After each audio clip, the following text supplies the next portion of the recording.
Le projet de loi, c'est le travailler plus pour gagner moins. Et je pourrais vous non, parce que par accord d'entreprise, on pourra négocier. Je vais y venir, ça, je pourrais vous le démontrer. Ce projet de loi, mais il est très technique. En gros, c'est le travailler plus pour gagner moins. Vous allez faire quoi? Vous allez encourager les employeurs à faire plus travailler les salariés, à moins les payer, et donc à moins embaucher. Et c'est un accord d'entreprise? À moins embaucher. Non, il y a des cas où vous n'aurez même pas besoin d'accord d'entreprise. Dans les PME de moins de 50 salariés, il y a des cas où vous n'aurez même pas besoin d'accord d'entreprise. Ce sera un accord employeur-salarié. Mais ce sera le rapport de feu. Ce sera le patron qui vous dira c'est comme ça, vous prenez la porte. Enfin, c'est ça qui va se passer. Et je vais vous dire une chose, moi qui me pose problème, et je ne comprends pas qu'on puisse... Enfin, si je vois qui a écrit ce projet de loi, je vois que Mme El Khomri et M. Manuel Valls sont les chargés de communication du MEDEF et de l'Association française des entreprises privées, mais je ne vois pas comment ce projet de loi pourra créer un seul emploi. Je ne vois pas comment ce projet de loi pourra créer un seul emploi.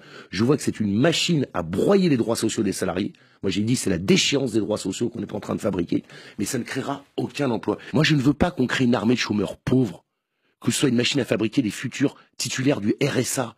C'est ça aujourd'hui qu'on veut faire. Il y a beaucoup de... C'est ça la gauche aujourd'hui, madame? Ben moi, je ne suis pas d'accord. Moi, j'ai une partie de ma famille qui était des ouvriers.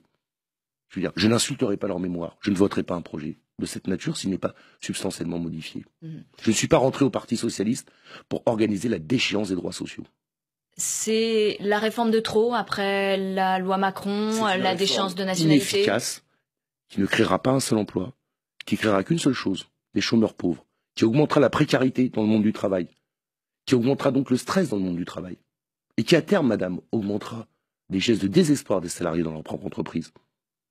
Après la déchéance de nationalité où vous ne retrouviez pas vos valeurs de gauche, on a l'impression que la loi El Khomri s'éloigne. Non, la loi Gattaz, madame. C'est lui le vrai auteur de la loi. La loi Gattaz, c'est comme ça que vous l'appelez? Oui, vous prenez, c'est un copier-coller des revendications du MEDEF. Bon. C'est une ligne de rupture, là, avec le gouvernement, avec la ligne de l'exécutif?